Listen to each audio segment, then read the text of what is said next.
Yo guys, what's up? Charlie, this is another episode of Before 90. In this episode, we'll be talking about the just ended league matches from the EPL, the Spanish La Liga, and there was a cup match in Germany, also the Super Cup, and then Ronaldo's cup final. The guy won a trophy again. This guy, he just can't do anything without winning a trophy. He just loves the record. But for now, let's acknowledge our sponsors, Ubini Photos, um, Kwame Daniels Wardrobe, Joyce Justice Hub, and OJ Metals. And also not forget to subscribe to Africando TV. We need your likes, we need your comments. Please subscribe and help us as we are also going to help you because this is soon going to be the number one talk show in the whole of Ghana and Africa. Yeah, so I have with me Bigates and Mr. Brad Joe. Sorry. Brad Joe, welcome to my show. Welcome to After 19. Charlie, I be everything cool. Charlie, everything cool. Everything nice, eh? Yeah. Okay, Charlie. So today we'll be having a discussion on everything that entailed during the weekend. Chelsea, Liverpool, the transfer saga, and then what went on in the match yesterday. Like we'll be talking about all those things. But in a minute, let's start with the obvious one, our own, Mohamed Kudus. There's been a lot spoken getting to this evening about him, whether he's going to West Ham or not. If West Ham are able to get Paqueta off their books, then they will be going for Mohamed Kudus. What do you think? Last week, we also heard they had agreed personal terms with Mohamed Kudus and Brighton. Carlo Ancelotti is a smart man, and he has really used the 4-4-2 system to win Champions League at AC Milan before. So I think he will really find his way out and bring out the best in Vinicius. Well, Carlo Ancelotti is a smart man and he can work wonders with Real Madrid. Now, moving on to our main point, talking points today: Chelsea versus Liverpool on and off the pitch. The transfer saga, Caicedo, Romeo Lavia. Well, guys, this is very interesting. Before the match, they had a deal agreed with Caicedo that he would be moving to Chelsea, but it wasn't confirmed until after the match because I think they were trying to pay respect to their teams or whatever. I don't really know what they were trying to do there. But guys, this whole thing, Chelsea, Liverpool rivalry on and off the pitch. First, let's talk about the game yesterday. It was very obvious of their midfield problems. Both teams need reinforcement in the middle of the pitch, especially the defensive side. What's your take on the game? How do you see the midfield battles yesterday? Baby Joe, you are a Chelsea fan, so from your perspective and from your team's perspective, how do you see both teams' midfield gelling yesterday in the game? So I watched the game. In fact, let me talk for the first 30 minutes. Chelsea wasn't certain with the formation that they were playing. So Liverpool would have killed the team at that 30 minutes. Had that Salah goal? Yes. If that Salah goal should have been counted, that would be all. Okay. I think so too. Yes. So after 30 minutes, that is where Chelsea began to what? Embrace the formation that they were playing. That is where they began to what? Play a very wonderful football after that. And they didn't take their chances. They should have scored Liverpool like 3 or 4. Hey. When if they should have taken their chances. You sure, guys? Yes, I'm very, very sure. You see, after that 30 minutes, Liverpool didn't create any clear chances that it was supposed to give them a goal. Or they didn't create any chance. But Chelsea kept on creating the chance, but there was nobody to hit the net. So per the game, even Liverpool played well, Chelsea played well, very well. But both teams need a DM. Both teams need a DM very, very well, especially Liverpool. They need a DM. It was very obvious. Yes, My guy, they need a DM. you're from a neutral point of view. So now, what's your assessment on the game yesterday? Like, how did you see everything go? Okay, the Caicedo derby was really a nice game yesterday. Yeah. Is that how you want to put The it? Caicedo derby was What about a nice Lavia derby derby? yesterday. Now Caicedo is the most expensive one. Okay. The Lavia they all know. I give you that. Yeah, the Caicedo derby was very exciting match to watch. Okay. And from my point of view, I think Chelsea should have won the match, even though I wanted Liverpool to win. But I Hey, think United fan like you, they support Liverpool. How? I dey hate Chelsea pass. Oh, okay. But I don't know what happened. I think with Chelsea, it's because of their inexperience. Okay. Because at the back there, when you look at Thiago Silva, the experience he had. Where do you guys think he's going to end up this season? Because Ajax want to offload him, and okay, actually Ajax do not want to offload him. The coach came out last time and he made mention that he wants to keep Kudus, he wants to maintain him in the squad. But it looks like the guy wants Premier League, and West Ham are the only team after him right now. After the likes of Liverpool, Chelsea, and Arsenal, Manchester United, all getting linked with Kudus. Charlie, where you figure he will go this season? Biggest. Oh, okay. For me, Kudus is a fantastic and technically gifted player.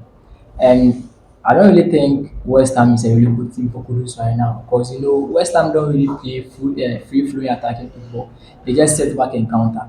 So I think the best thing for Kudus right now is Brighton. But the only problem is Brighton right now is how they are treating Moses. Was he set a release clause in his contract, so he doesn't end up like Moses Casero. So I don't think for me West Ham is a good thing for Kudus right now.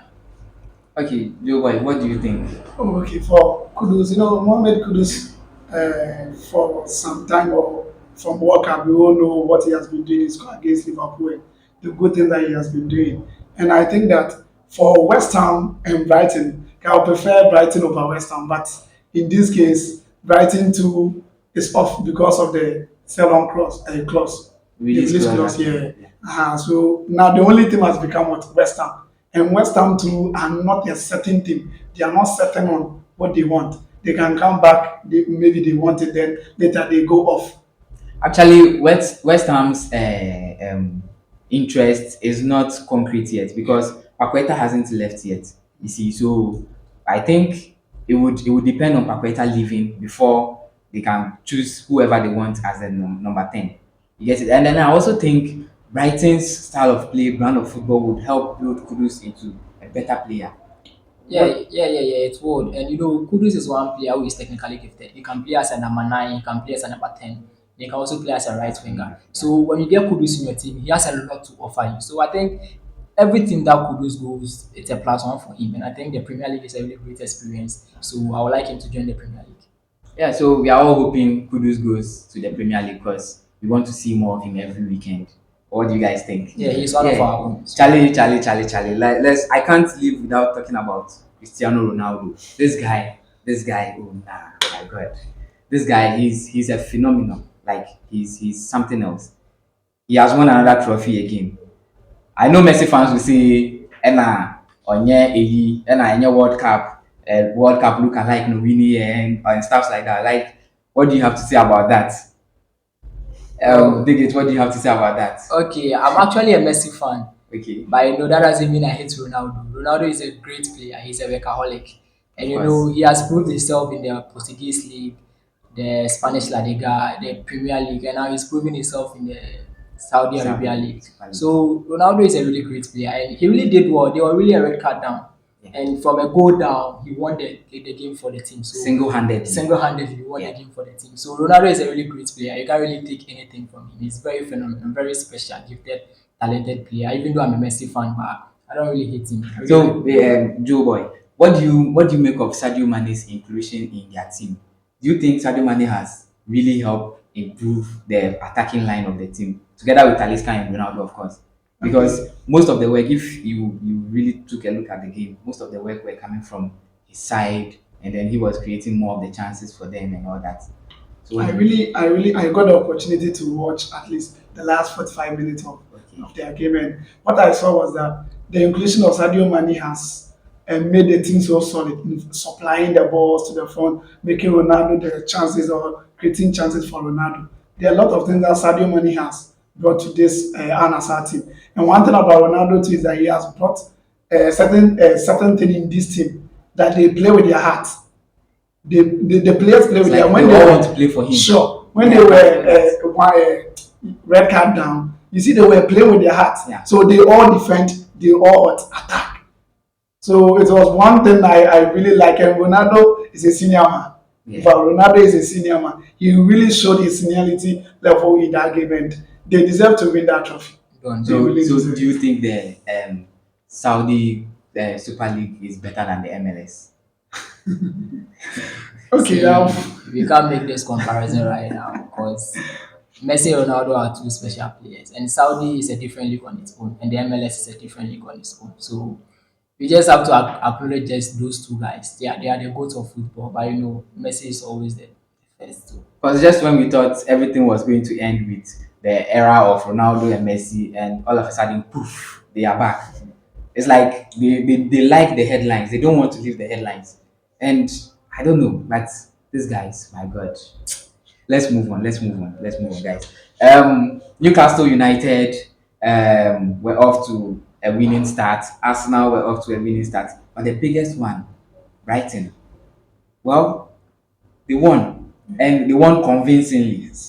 Do you think losing Moises Caicedo and McAllister, they are two midfield maestros, do you think it would affect them going into the season? okay. Baby Joe.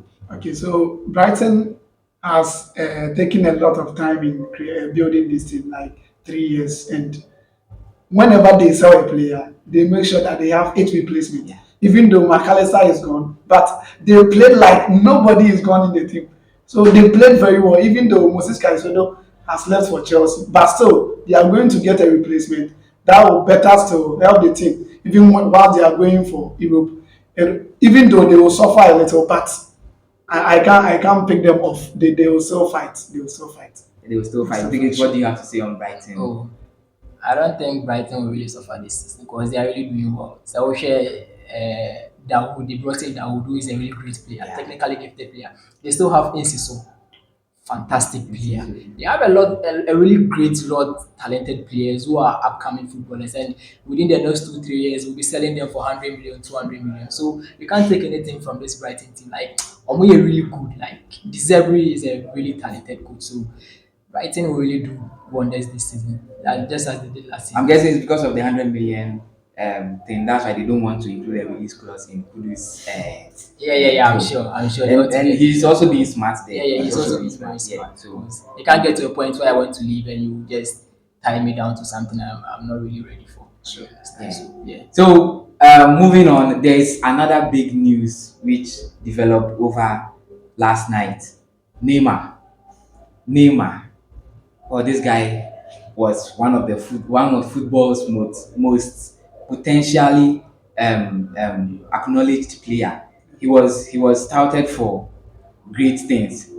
He was almost there, but he couldn't. He didn't. And now he's moving to Al Hilal. Al Hilal, right? Yeah. Yes, he's moving to Al Hilal. So, what's your take on the Neymar transfer? And then all of a sudden, he was going to Barcelona, and then all of a sudden, he's now moving to Al Hilal. Everything has been accepted. The deal has gone through. I think he's pending medicals, right? Yes. So, what do you have to say? Is it a surprise to you that Neymar is going to the Saudi Super League? It's a little bit of a surprise to me because at first I thought he was going to Barcelona, but all of a sudden he's ending up at Al Hilal. And Neymar is a really great talented player, a special dribbler. You can't take that away from him. And after the Messi and Ronaldo era, we were expecting Neymar to take over from them, but he couldn't do that. I don't really know what happened, but I think he followed money and some lot of inconsistencies and stuff. So I think he really didn't live up to expectation. But you can't take that from him. Neymar is a really great footballer. Wow, Joe, do you have anything to say about that? Okay, for I watched Neymar from Santos, we back to Barcelona, then later to PSG. Yeah. In fact, Neymar is a special player, even though I'm not other fan of what Neymar, but I really like his style of play. He dribble past most players and he will give you the assist that you need. So And he actually has a lot of goals. When you check, he has over 300 goals, career goals. Yeah. Sure. The only time I saw Neymar serious when was under Luis Enrique at Barcelona. Okay. The MSN playing Yeah, quick yeah, flow yeah. account, quick counter attacking Attacking football. football. Yeah. So that was the only time I saw Neymar could take over Messi Ronaldo. But when he ended up at PSG, everything changed and Neymar became Neymar. So So do you still think he can win the battle? So moving to, let's say, Ahila, going to meet Ronaldo there, it's going to make the league competitive, right? Yeah, Getting- actually they are rivals. Yes, Al Nassr, Ahila, They then are Al rivals. Ittihad, Yes. with Benzema and those. It's going to Yes. make the league very, very competitive. And we are going to see a lot from that place. And See, with the insurgence of the Saudi Super League nowadays, do you think they can be one of the top five biggest league in the world? They can be part of one of the top five. oh, what has been going on, they can be because even now the French Liga is not even It's competitive as as competitive as the Saudi League now because most players are moving there. They are showing their class and they are doing well. French Liga is one man party. PSG. So it's of late that we saw Lyon getting in touch and Marseille, but still they can't fight PSG. But the Saudi league has become a little bit competitive. You get Al Nassr, Al Ittihad, Ali, and a lot. So it will be competitive this season. so they can tell me, can we get a Ballon d'Or winner from the Saudi Super League? Bro, I don't think so. I don't think it's happening. Yeah, I don't Why think not? so. Ronaldo is there, Bro, Benzema is there, I don't think Neymar so. is I there, don't think so because Sadio Mane is The there. Saudi league, even though they are buying players, it can't be really competitive as those leagues do what the Premier Leagues, the Spanish La Ligas, Oh, those that's leagues. true. Yeah, we shouldn't forget the China Super League also started this thing, and it didn't really end actually well. So I don't think we'll be getting a Ballon d'Or winner from that side. Okay, okay. Well, but to me, I think the Saudi Super League is really, really improving, and over the next coming years, I'm sure we'll be seeing them in probably being one of the best leagues in the world, aside the Premier League, the Spanish La Liga, and maybe the Bundesliga and Serie A. Then we can count them as one of the top five leagues in the world. And moving on, we have let's move on to Spain a little bit. Barcelona, they opened their account with a draw, whilst Real Madrid won their first league game of the season. What's your take on Barcelona's season and Real Madrid's season? What's your take? Take it. Oh, for me, I see Madrid winning the league this season with the kind of players they have acquired in Jude Bellingham, Ada Goulet, and all those guys. And yesterday, Jude Bellingham really showed his class. He really showed why Madrid spent that amount of money for him. So Madrid is really going to trouble Barcelona this season, and they are going to take the league by surprise. Baby Joe. Okay, so with Barcelona, yesterday I got a chance to watch part of Barcelona's game. And one thing about Barcelona is that if you want to stop them, stop Lewandowski. That is all. When you stop Lewandowski operating, that is when you end them. Because the Getafe was playing a compact game with all the midfielders being compact. So it is difficult for Barcelona to what, bring the ball or give them space for them to operate. So Lewandowski was what, being captured. So they were not able to create even a clear chances for other players to even what, score. Okay. That is why they were able to play what 1-1. But if Barcelona don't get an elite left, let's say striker or anything to partner Lewandowski, is going to be hard because has left. So they need to get a quick replacement because they can't fight. And today in the transfer news, it was coming up that they were going to go for what's his name? This guy from Atletico Madrid, Joao Felix. Joao Felix. Yes, they were going to go for Joao Felix, and then they were going to add money to Ansu Fati Ansu Fati. for Joao Felix. Do you think that would have been a very good move for? Do you think it's wise on the part of Barcelona? Take it. If I was a, okay, Okay. if I was a coach, I would not do that. It's a very big mistake Yeah. because Ansu Fati is a very young player. He's good. The only thing is that injuries and small things, but he's good. He's a fantastic player, and he needs to develop. He needs to develop. But taking Joao Felix, who is already upgrade, even though he will give you the numbers, but when you are looking for the future or when you are looking into the future, I think Ansu Fati will be better I than see. Ansu Fati will be better. Yeah, will be better. So you would pick Ansu Fati yeah, over over, sure. Joao Felix. Yes. Dig it. Are you picking Ansu Fati over Joao Felix? I'm not picking Ansu Fati over Joao Felix. Joao Felix any day. But Joao Felix has been inconsistent. He hasn't really given us the numbers we were expecting from him. Earning a big money move from Benfica to Atletico. We expected more from him coming to Chelsea. He didn't really give us the numbers we were expecting from him. So I don't think Barcelona getting Joao Felix will be a fix, like a properly fixed for them losing Dembele. So there are better options out there, but Barcelona too doesn't have the money to buy. So sometimes they just go for some players who they are just there to grab. So I don't think I Felix was will on be. Twitter today and someone made a comment on that particular transfer that Joao Felix is a bank player. What do you think? Joao Felix is not really a backup player. He's technically gifted, but I don't really know what's happening with his career. He should be there with those Mbappes, those Neymars and stuff. But I don't really know what is going wrong with his career. Well, Joao Felix, I don't know. I don't know what to say about him. But Real Madrid, A Real little bit Madrid, on Real Madrid. Real Yeah. Madrid, their injury woes is really, really disturbing. Courtois is out for 6 to 7 months, and just yesterday, or I think yesterday, right? Adam Militao was also confirmed for also going out almost half of the season. And guys, what do you make of this? How do you help expect Real Madrid to cope with all these injury woes, and they are competing in all four fronts, like all fronts, Champions League, Copa del Rey, and the Spanish La Liga also. How do you expect them to juggle all these things, and then their injury record also?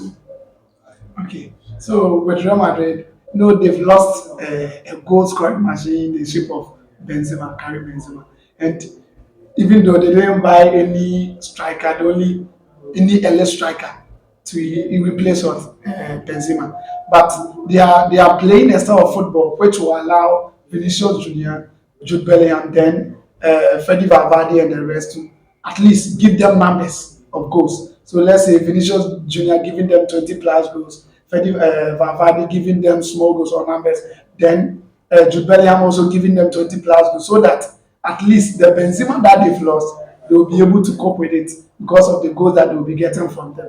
But injuries too are coming. First one, Courtois is gone, and this defender, Militao too is Militao. what is gone. So they need to be very careful if they want to get at least a defender. Then they need to get a defender because once the league will be going on, if they close their transfers, it is going to be difficult for them to get a defender. Nowadays, the transfer market has been very difficult. Getting a player is very, very difficult. So they need to be sharp. At least I want them to sign at least one defender. One defender, yeah, at Dig least. it. Okay, Madrid is always Madrid. Yeah. They be almost find your way out, and Florentino Perez will really find his way out in getting a defender. And Madrid really has their squad depth this season. They really have a really young squad who are really taking up the steps of Luka Modric and Tony Kroos and those stuff. So even though they have injuries, I don't think it will really be a problem for them. But the only problem I have with Madrid this season is, Madrid is a team who plays 4-3-3 formation. So because they lost Benzema, they don't really trust Joselu. So now they play 4-4-2, which Diamond. yeah, Diamond, which the two top is I think Vinicius Junior and Rodrigo. Yeah. And with that formation, they are really finding it a little bit difficult when you watch their preseason games, how they shape up and how they create chances and how they create the spaces for themselves. They are really finding it a really difficult at this time. It was I really know an exciting game, and Enzo really showed his class. He showed why he's a World Cup winner. He really took over the control of the midfield. And Liverpool really lost the midfield after 30 minutes of the game, as my brother said. So after the 30 minutes, Chelsea really came into the game. Even Conor Gallagher them or you see them say Charlie, then they post the Yeah. midfield. Gallagher for Gallagher of all nah. people. But Sabulai was lost in the game. I couldn't really see Sabulai. And McAllister assist, it really gave Liverpool a little bit of Yeah, but he was doing a good job on the ball, but off the ball off was the ball. You where my couldn't really problem see. is. And that's why Liverpool really need a number six. Six. Because a number six who will cover Van Dijk and Kunate. Because yesterday I couldn't really see Kunate in the game. He was making some He was all over the yeah, place. He was making some 1-2 mistakes where Chelsea would have capitalized. But as I said, Chukwuemeka, Sterling, I don't know if it is inexperience or inconsistency or what. But Chelsea could have won the game. Somebody said on Twitter that Sterling, yeah, the for Salam go championship. Charlie, somebody go play under Pep. Charlie, They say when somebody reply say as you go play under Pep, no. I be ask the Chelsea they buy him. Chelsea no buy him plus Pep.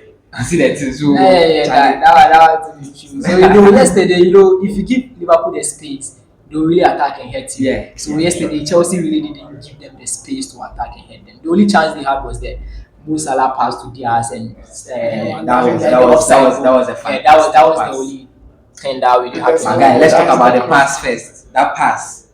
That was it was. Yeah, oh, it was a it very was sweet awesome. pass. But you know, after that pass, Salah was lost. I couldn't really see Diaz in the game again.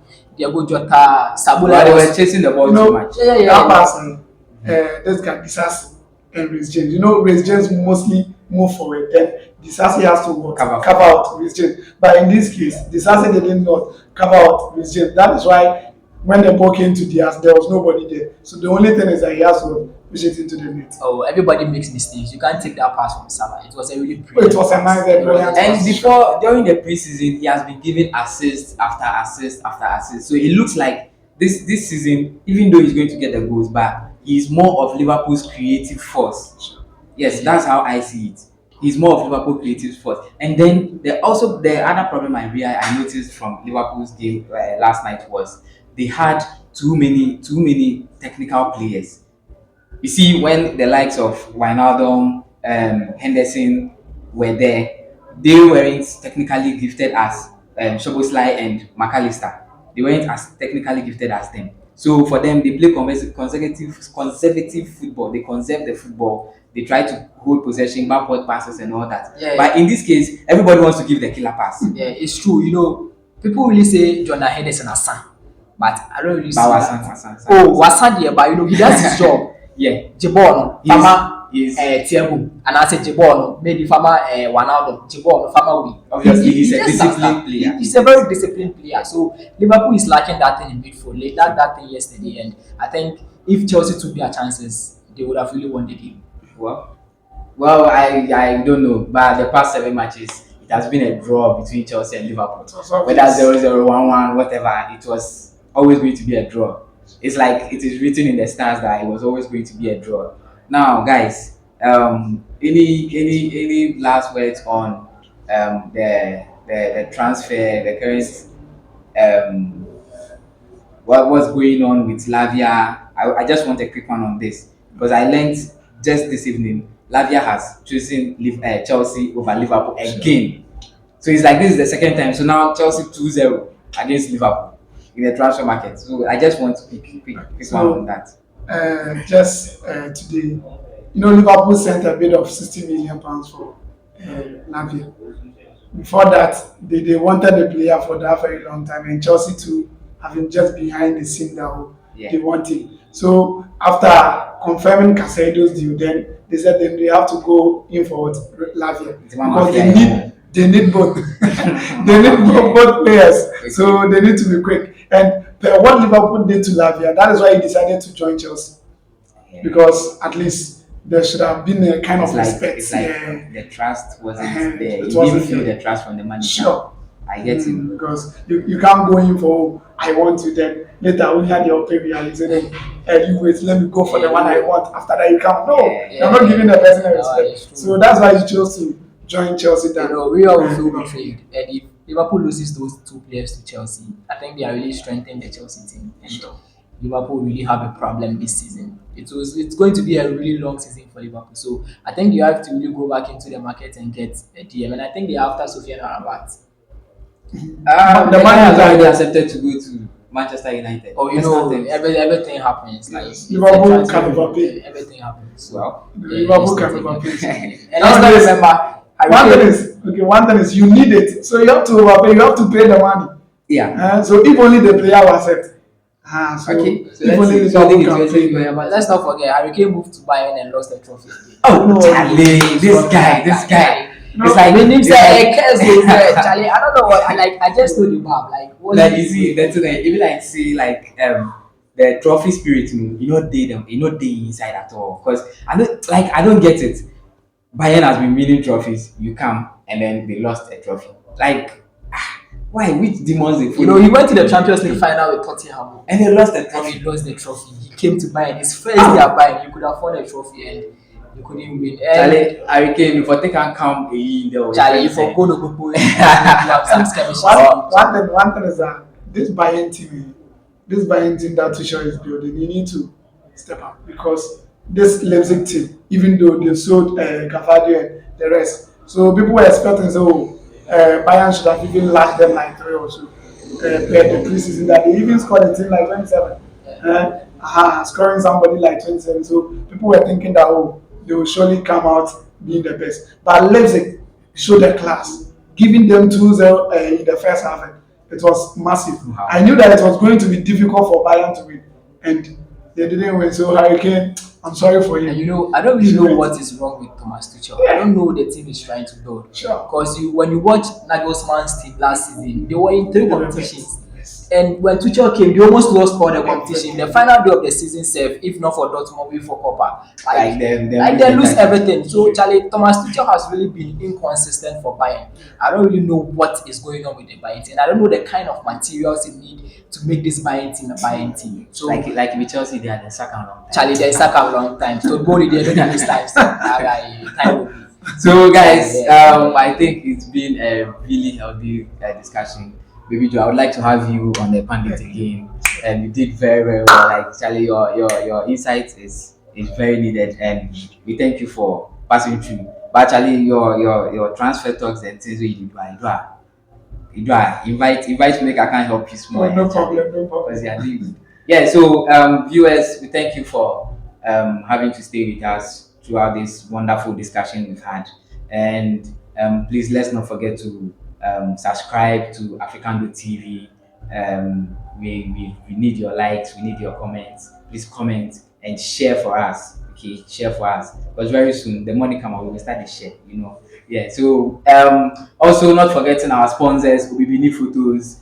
If you want any, you are holding an event, any event at all for your engagement, wedding, whatever it is, just contact Ubibini Photos, and their numbers are right under the below the screen. You can contact, pick the numbers and contact them.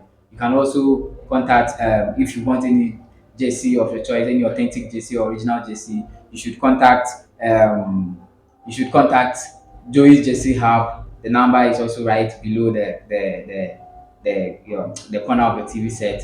And then also OJ Metals, anything metallic, Charlie, anything metallic you want, yeah, just contact him. And then Kwame Daniel's wardrobe, any after there or baby any shadow you want, yeah, Kwame Daniel has got you, he has got you covered. So thank you all listeners for having to stay with us for today's episode. We see you this Friday for the pre-match discussion on Africando TV. Please stay tuned, keep it locked. Bye.